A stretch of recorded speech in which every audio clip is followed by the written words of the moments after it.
Assalamualaikum warahmatullahi wabarakatuh.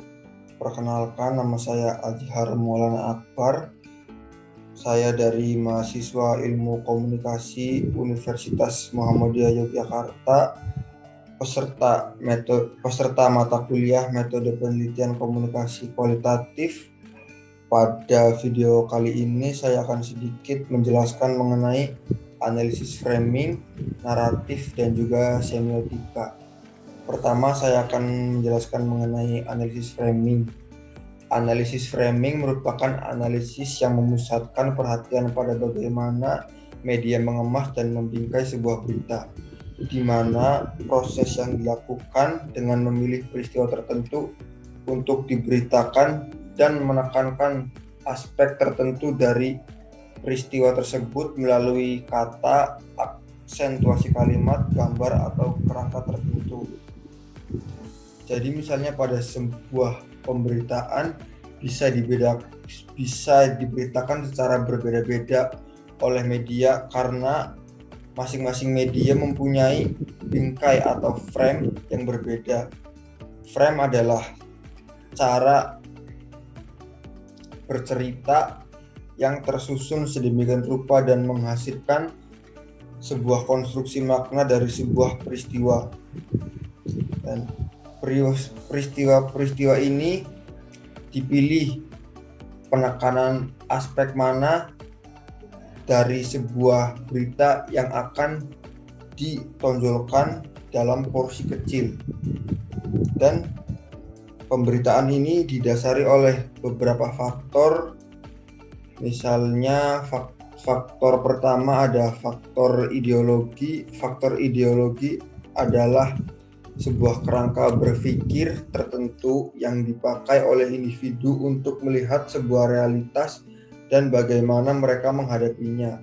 Ideologi juga berhubungan dengan konsepsi atau posisi seorang dalam menafsirkan sebuah realitas. Lalu ada kepemilikan media.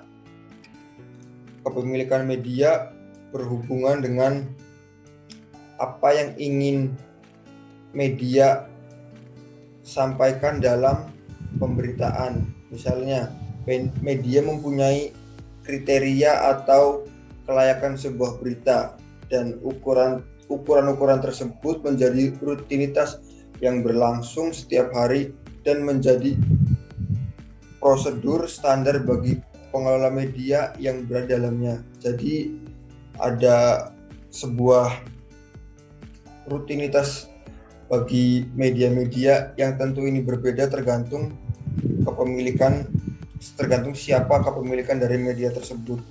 Lalu ada faktor ekonomi. Salah satu penghidupan media adalah dari iklan. Iklan ini sebagai penghidupan ekonomi media dan bagaimana media itu dapat berjalan. Jadi ada kompromi-kompromi tertentu yang menyebabkan media tidak dapat memberitakan berita semaunya karena misalnya media tertentu tidak bisa atau tidak mungkin memberitakan kasus yang memiliki hubungan dengan pengiklan, dan media harus berkompromi dengan hal ini. Lalu ada rutinitas organisasi dan personal atau wartawan, karena di dalam media ini banyak orang dan banyak divisi, jadi setiap personal mempunyai atau mempengaruhi faktor-faktor yang akan naik dalam sebuah pemberitaan di media. Lalu ada contoh analisis framing adalah TV One terhadap peristiwa lumpur Lapindo. TV One tentu berbeda dengan media-media lainnya dalam melihat peristiwa Lapindo karena ada hubungan kepemilikan media antara TV One dan PT Lapindo. Jadi ini tentu mempengaruhi sebuah media atau dalam hal ini TV One dalam melihat sebuah berita, dan tentu berbeda pula apa yang diangkat TV One dan media-media lain dalam mengangkat berita lumpur lapindo atau yang biasa disebut dengan TV One dengan sebutan lumpur Sidoarjo. Analisis naratif. Analisis naratif merupakan analisis yang berisi mengenai narasi baik fiksi maupun fiksi yang menempatkan teks sebagai sebuah cerita sesuai dengan karakteristik kalimat. Analisis naratif merupakan metode untuk melihat serangkaian cerita yang diatur sesuai urutannya, lalu dalam urutan tersebut ada yang dipilih dan ada juga yang dihilangkan. Konsep dasar analisis naratif adalah pertama, tidak semua informasi itu merupakan sebuah narasi. Naratif berasal dari bahasa Latin yaitu nare, yang artinya memberitahu. Sebuah teks dikatakan narasi apabila terdapat peristiwa atau rangkaian dari peristiwa-peristiwa. Manfaat analisis naratif pertama, membantu memahami bagaimana pengetahuan, makna, dan nilai diproduksi oleh dan disebarkan dalam masyarakat. Memahami bagaimana dunia sosial dan politik diceritakan dalam pandangan tertentu yang dapat membantu kita mengetahui kekuatan dan nilai sosial yang dominan dalam masyarakat.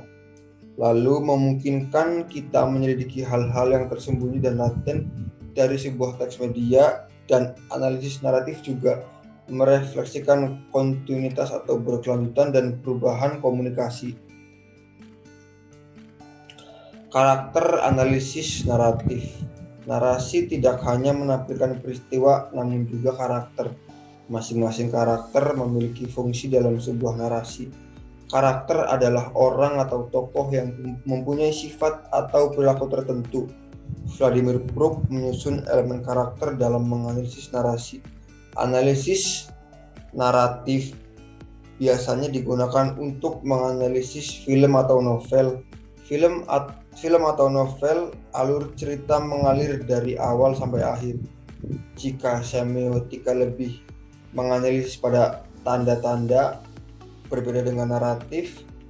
Selain tanda, naratif juga dianalisis bagaimana alur dari cerita tersebut. Lalu analisis semiotika.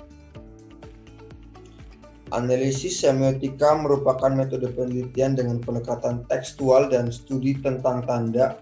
Untuk memaknai tanda, diperlukan bahasa dan kode-kode kultural agar dapat dibentuk dan dikomunikasikan.